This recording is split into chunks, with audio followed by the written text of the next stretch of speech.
Sole source justifications. A sole source purchase means that there's only one supplier, one source, that to the best of your knowledge and belief and based upon thorough research, that is there's only one that's capable of delivering the required product or service that you're looking for. They want to see in a sole source, they usually want to see that you've done a market search, that you've really done your homework and made sure that you really can't find anything else that meets your needs. And then so they typically want to see a comparison of a total of 3, like the one you've chosen plus at least 2 others. There's several different dollar thresholds for different types of things. There's actually the sole source limit now is for goods and services is $5,000. For IT equipment and IT services is $10,000. Personal services, consulting, etc. is $5,000. Price should never be a part of your sole source justification because you're trying to say that this is the only source, which really means regardless of cost. Price should never really be a part of what you're trying to say in a sole source justification, because then an auditor, it's really a red flag to an auditor because they'll say, well, maybe they're really actually looking at price and therefore, it should have gone out to bid to really see what the price, what prices people would have really offered. Sometimes an item is a sole brand. Just because there's a specific brand that meets your need doesn't necessarily mean that the supplier is the only one that carries it.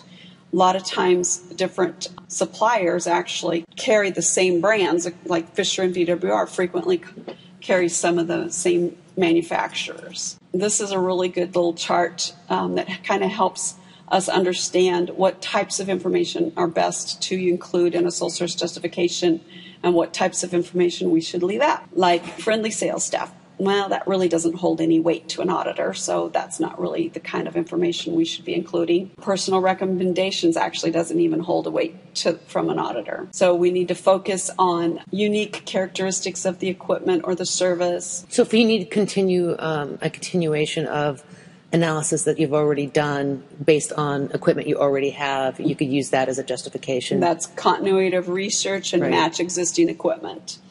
And then in that case, all we do is we reference the UW tag number of the existing equipment, or if there's not a UW tag number for whatever reason, say you're using an instrument at the Fred Hutch, you just get the model and serial number off the Fred Hutch instrument, and say your volume has gotten to the point where it's just not convenient to keep running, and they can't accommodate your volume, so you now need to buy that same instrument. We just reference the make and model and serial number of the Fred Hutch instrument and say that we need it for continuity of research.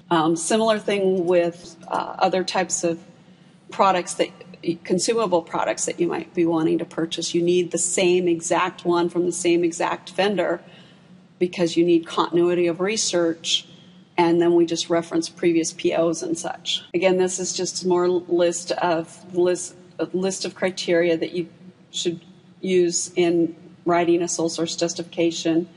That only one manufacturer makes the item that meets your specifications, and that manufacturer only sells directly or exclusively through one regional or national representative, or item required must be identical to equipment already in use, or it's a collaborative project, supplier is named by the funding source, maintenance or repair calls by the original equipment manufacturer are required for a piece of equipment, and the manufacturer does not have multiple agents to perform these services. Replacement parts are required from the original equipment manufacturer, and the OEM doesn't have distributors for those parts. Anyway, there's several other items here that you can review and review back to, or look back to when trying to write sole source justifications and stuff.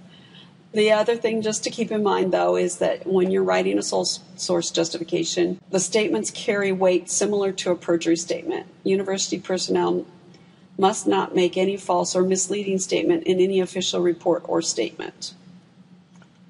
And there's some additional links to additional information. This is a sole source justification that I've used for about 6 years now. It's kind of in a chart format. Lists the various makes and models that we reviewed and the various criteria that we were analyzing it based on.